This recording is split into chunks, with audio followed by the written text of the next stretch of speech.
এইটো গাখীৰ না সাথী হল সাহেব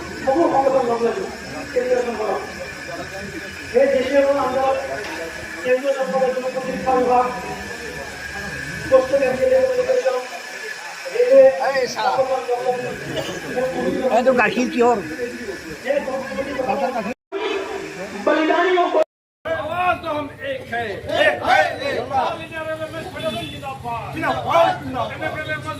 जिंदाबाद जिंदाबाद जिंदाबाद जिंदाबाद जिंदाबाद जिंदाबाद जिंदाबाद आवाज तो हम एक है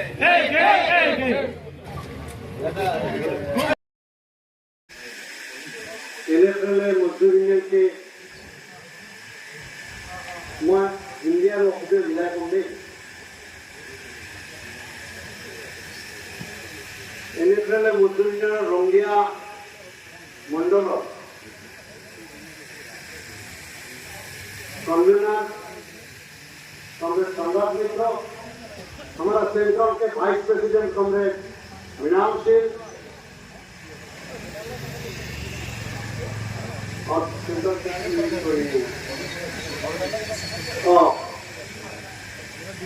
हमारे सेंट्रल कमेटी के assistant general secretary Manojit Nath, Rangia मंडल के सारे सेक्रेटरी, जितना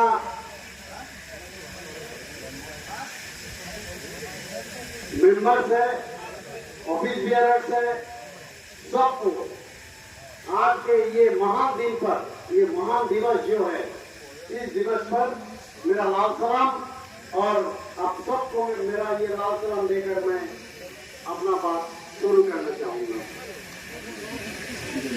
साथियों, आप लोग जानते हैं 1968 की 19 सितंबर जो वन डे टोकन स्ट्राइक हुआ था, अर्थात एक दिनर प्रतीक धर्मघट হয়েছে। দাবীবিলাক কি আছে এইবিলাক জনাটো আপোনালোকৰ দৰকাৰ আৰু কিয় এই ধৰ্মঘটটো হৈছিল সেইখিনি আপোনালোকক জ্ঞাত হোৱা উচিত। বাকী মোৰ পূৰ্বৱৰ্তী বক্তাসকলে খুব ধুনীয়াকৈ আপোনালোকক বুজাই দিছে। আমাৰ ৰংগিয়াৰ ছেক্ৰেটাৰী ফখৰুদ্দিন বহলাই কৈছে, কমলেশ পাণ্ডে ৰাণাপাৰাৰ পৰা আহিছে, ইও বহলাই কৈছে। আপোনালোকৰ ৰংগিয়া ডিভিজনৰ কনভেনাৰ আৰু আমাৰ চেণ্ট্ৰেলৰ এছিষ্টেণ্ট জেনেৰেল ছেক্ৰেটাৰী সম্ৰাটো আপোনালোকক বিস্তাৰিত ধৰণে কৈছে। মই এইখিনি আপোনালোকক ক'ব বিচাৰিছোঁ যে একচুৱেলি মই আজি ভাষণ দিম বুলি এই পৰিস্থিতিত নাছিলোঁ। পৰহি ৰাতিৰ পৰা মোৰ জ্বৰ বহুতেই জানে। মোৰ সেই হেৰিটো নাছিল ভিতৰত উঠা, এতিয়া গ'লে যাব পাৰোঁ, 5 মিনিট 10 মিনিট গুচি আহিলোঁ। আৰু এটা ডিভিজনেল ধৰ্ণাৰ কিছু ব্যৱস্থা কৰা হৈছে ইয়াত পুৰা ৰঙীয়া ভূমণ্ডল। সেইকাৰণে মই ভাবিছোঁ নাই, বহুত আগৰ পৰা কথা চলি আছিল, এবাৰ যাব লাগে, কিন্তু ক'ব পাৰিম মই ভবা নাছিলোঁ, কাৰণ মোক বহুত দুৰ্বল লাগি আছে জ্বৰ পৰহি ৰাতিৰ পৰা। যিয়ে নহওক অহাৰ পিছত জোচটো আহি গ'ল আপোনালোকৰ তাত। সঁচাকৈ বহুত দিনৰ মূৰত দেখা পালোঁ ৰংগিয়াত ইমান আমাৰ ভাই ভনীহঁত একগোট হৈছে আৰু আমাৰ DRM বিল্ডিঙৰ সন্মুখত আপোনালোকে ধৰ্ণাৰ আয়োজন কৰিছে। সেইটো আপোনালোকৰ যে মজদুৰৰ প্ৰতি প্ৰেম প্ৰীতি আৰু যে আপোনালোকৰ উৎসাহ, আপোনালোকৰ সাহস, তাৰ পৰিচয় দিছে। যে আপোনালোকে শুই আছিলে, জগাই দিব যে আপোনালোকক হাত খুৱাই দিব এই মানুহ নাছিল। আমি যেনেকুৱা কোনো বেয়া নাপাব, মই কেতিয়াবা কেতিয়াবা নাম ধৰিব লগা হ'ব। সকলোদিনে যিটো লিগ লৈছে ৰঙিয়া ব্ৰাঞ্চৰ হৈ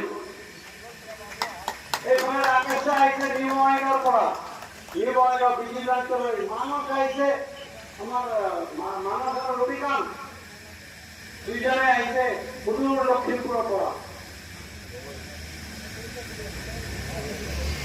বিপুল আহিছে, বিপুলক দেখা পাইছো, বিপুলক ধৰা কিন্তু টান।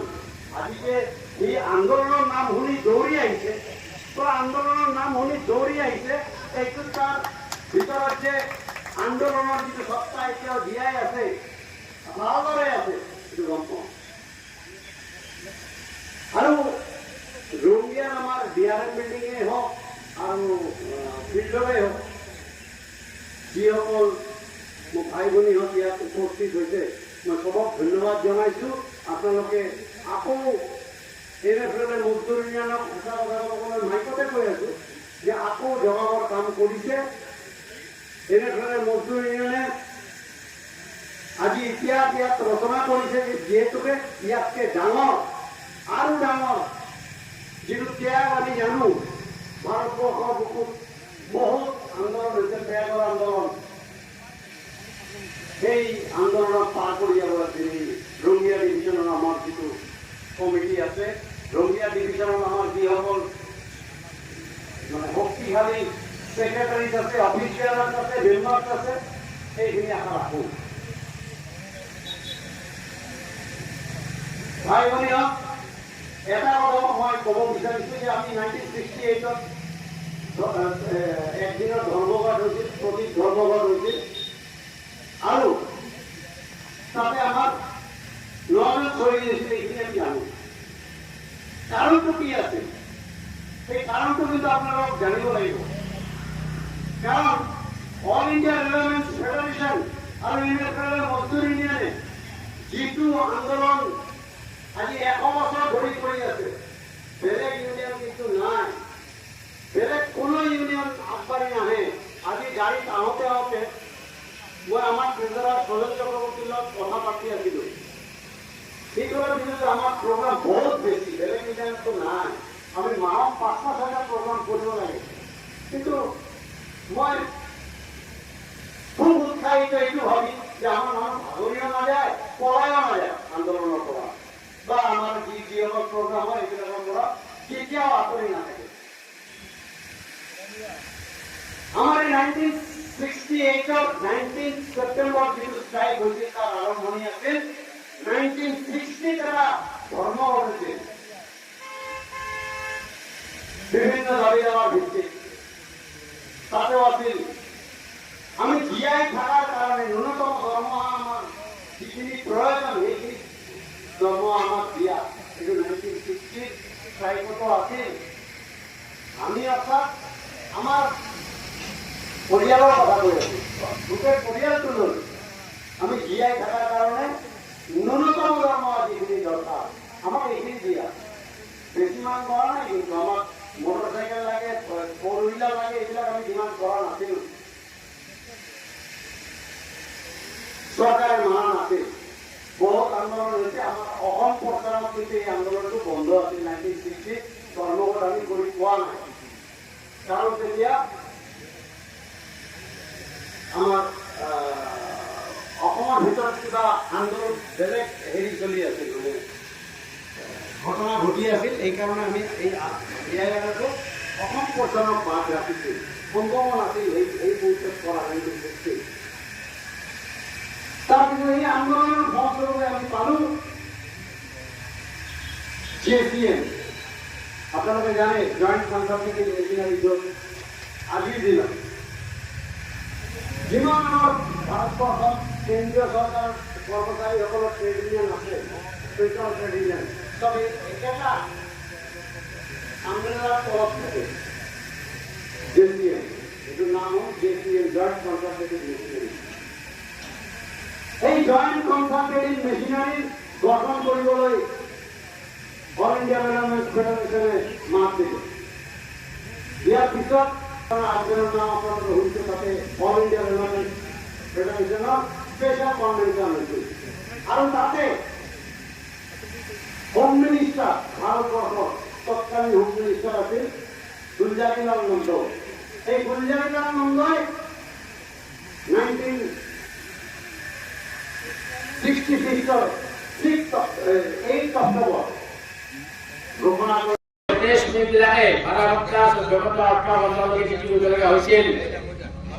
তাৰ বিৰুদ্ধে নিৰ্দেশন কৰি সমস্ত ভাৰতবৰ্ষতে তীব্ৰ আন্দোলন গঢ়ি তুলিছিল আৰু এই তীব্ৰ আন্দোলনৰ উদ্দেশ্য আছিল যে আমাৰ 8 ঘণ্টা ডিউটি 8 ঘণ্টা টোপনি আৰু 8 ঘণ্টা আমোদ প্ৰমোদ এই জীৱনত এই আন্দোলন হৈছিল কিন্তু চৰকাৰৰ পক্ষই মানিব খোজা নাছিল হাজাৰ হাজাৰ শ্ৰমিক আন্দোলন লৈ आजादी का आलम है जब ऑल इंडिया रेलवे फेडरेशन के नेतृत्व में हम सबके प्रिय नेता आदरणीय शिव गोपाल मिश्रा जी के नेतृत्व में आज पूरे भारत में हर मंडलों में हर जोनों में रेल श्रमिकों के मांग को लेकर के पुरजोर तरीके से धरना और प्रदर्शन का काम किया जा रहा है और एक कहा जा रहा है 8वां वेतन आयोग लागू करो 8वां वेतन आयोग केंद्रीय कर्मचारी रेलवे में जितने भी केंद्रीय सेंट्रल गवर्नमेंट के से सभी इसमें पार्टिसिपेट थे 64,000 कर्मचारी को रेलवे से टर्मिनेट कर दिया गया 40,000 को सस्पेंड कर दिया गया और जिस दिन स्ट्राइक हुआ स्ट्राइक को दबाने के लिए फायरिंग हुआ ऑल इंडिया में जिसमें करीब 17 अपनी सही से हमारे आसाम से भी और हरियाणा से रमेश जी का अभियान हुआ तो कहने का तात्पर्य है साथी हम लोग आज जो भी रेलवे से सुविधा मिल रहा है हम लोग आंदोलन में बड़े मिल रहा है ये आंदोलन के बाद हम लोग पीछे हट गया लेकिन हम लोग के पीछे हटने वाले थे नहीं हम लोग जो डिसीजन लिए थे उसमें हम लोग खड़े थे और उस टाइम इंदिरा गांधी का सरकार था जो फुल मेजोरिटी में था उस टाइम इंदिरा गांधी ने देखा कि तो सारी केंद्रीय कर्मचारी एक हो गए तुम लोगों उन्होंने क्या किया इस ऐसा एक पुलिस को घोषित कर दिया यह समाज में कानून लगा दिया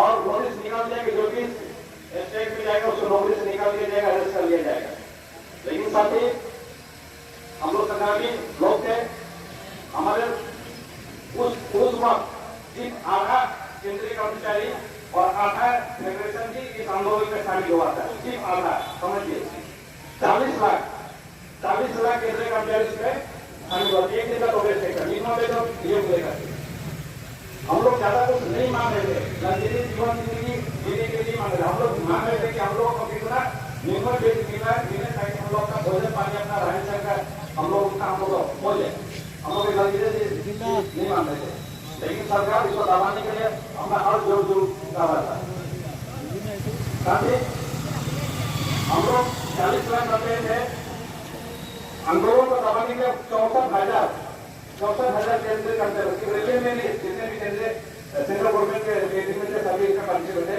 64,000 कर्मचारी को रेलवे से टर्मिनेट कर दिया गया 40,000 को सस्पेंड कर दिया गया और जिस दिन स्ट्राइक हुआ स्ट्राइक को दबाने के लिए फायरिंग हुआ ऑल इंडिया में जिसमें करीब 17 अपनी सही से हमारे आसाम से भी 2 आदमी बंगाल से परेशानियां लिए और हरियाणा से रमेश जी का अभियान हुआ तो कहने का तात्पर्य है साथी हम लोग आज जो भी रेलवे से सुविधा मिल रहा है हम लोग को आंदोलन में बजट मिल रहा है ये आंदोलन के बाद 46 आंदोलन करते करते बाद में 1960 के बाद हम लोग मिनिमम वेतन मिला जो ये जब को महीना में जो साल में 2 बार मिलता है बोनस मिलता है जब भी आपका सैलरी में ये आए आपको ये मिले कम से कम शहीदों को एक बार नमन कर लिया कीजिएगा जिन्होंने हमारे बीए के लिए बोनस का मैदान शुरुआत किया साथ ही आज हमारे शिवराज मिश्रा जी ने हम लोगों को बोला कि सरकार ने 9 महीना हो गया एक कमीशन में घोषणा तो करते लेकिन कमिटी बनाया नहीं है और कोई इसको सुनाई नहीं हो रहा है कमिटी बनाने से भी नहीं हुआ कमिटी बनाने में कमिटी में समय दिया जाता है कि आप इस टाइम में अपना रिपोर्ट सबमिट करिए जितना सैलरी बढ़ना चाहिए क्या ट्रीटमेंट पर बोला होगा बहुत सारा फैक्टर इसमें आता है और उसको सबमिट करने में कम से कम लोग 2 साल का समय लगता है अभी 26 से हम लोग लागू होना चाहिए था अब तक तो कमिटी बन जाना चाहिए था हम लोग वेट करते थे कमिटी चला के सफेद हम लोग को जगह में कमिटी करने नहीं हुआ इसलिए हम लोग मजबूर होकर के ऑल इंडिया फेडरेशन के हमारे जनरल सेक्रेटरी हम लोगों को बोला कि हमको ऑल इंडिया के साथ खाना पसंद है ताकि सरकार को दबाव पड़े सरकार नोटिस के बाद ही सरकार पे बहुत दबाव आया आप लोग देख रहे हैं अभी 5-6 दिन पहले एक कमेटी गठन हो गया सब कमेटी का नाम क्या किया हमारे साथी महत्वपूर्ण में परामर्श देने लगे ये कमेटी गठन हो गया जैसे कुछ नेता एक दूसरे हमारा आंदोलन दबा नहीं देता, लेकिन हम लोग तैयार थे, हम लोगों ने अंदर ले किया और हमारे धरना प्रदर्शन हम लोग पीछे किए। तो साथी कहने का मतलब है कि हम लोग आज का दिन हम लोग हमारे जो शहीद जो हमारे लिए जेल में गए, रेलवे से सस्पेंड हुए, हमारा जान कुर्बान किए, उनको याद करने का दिन है, उन्हें सबक देना है। आज हम लोग धरना प्रदर्शन कर रहे हैं और दिन कर रहे हैं। आज हम लोगों को जो भी हम लोग दवा है हम लोगों को क्या होगा, हम लोग सिर्फ शिक्षा लेगा अपने लोग आंदोलन करेगा और हम लोग शिक्षा बोलेंगे। हम लोग अपने पहले के जो नेता से वो सबक दिए है उनके प्रति पर चलते हैं कि लोगों ने हम लोगों को ऐसी सिखाया था कि सरकार से जो कुछ भी लेना है सरकार से भर के लेना, सरकार अपने हाथ से कभी कुछ नहीं दिया है। अपने लिए हम लोग जो कुछ भी मिल रहा है सब हम लोग लड़ाई करके आंदोलन करके ही बीच में ताकि आप लोग याद होगा कुछ साल पहले सरकार कमेटी बनाया था जीवन देवराय कमेटी, उससे बोला चलिए वो सुधार करने के लिए तो पैसे लीजिए, वो सुधार करने के लिए था हम लोग का हाथ हम लोग का अधिकार काटने के लिए कमेटी बनाया था। कमेटी जब अपना रिपोर्ट जब सबमिट किया ये सब चारों तरफ घोषणा किया, उसने बोला सीडीए पर में बंद कीजिए, रेलवे में बंद कीजिए, रेलवे का मार्ग कीजिए बंद कीजिए, ऐसा चीज करने लगा। हम लोग जो भी सबको बंद करने का रिकमेंडेशन दिया जाता है कि इनमें सरकार का ऊपर ज्यादा हो देना पड़े। लेकिन हम लोगों ने और इस तरीका से आंदोलन करना प्रदर्शन मतलब लिखा हुआ चालू किया, सरकार को बिल्कुल करना पड़ा। आज उनका रिपोर्ट जीवन देवराय का रिपोर्ट करना पड़ता है ताकि हमारे यहाँ बहुत सारे वक्ता है हमारे ये कल हमारे चुके हैं, अब उनका भाषण सुनने के लिए मैं अपना वक्त नहीं करता हूँ।